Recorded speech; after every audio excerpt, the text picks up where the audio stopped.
So like saying good morning to your friend, you need to bite him or her. She or he must respond by biting you back.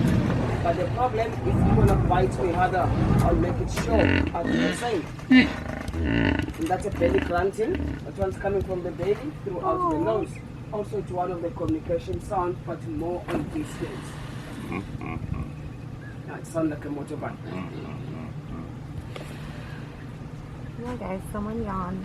I will try to teach them, they don't listen.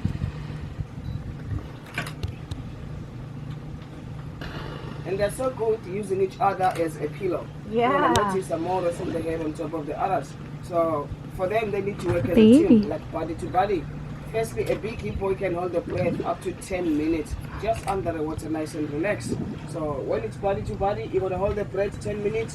One of your best friends is nice and relaxed on top. Then after that few minutes, you must do the swap, because you need to go in the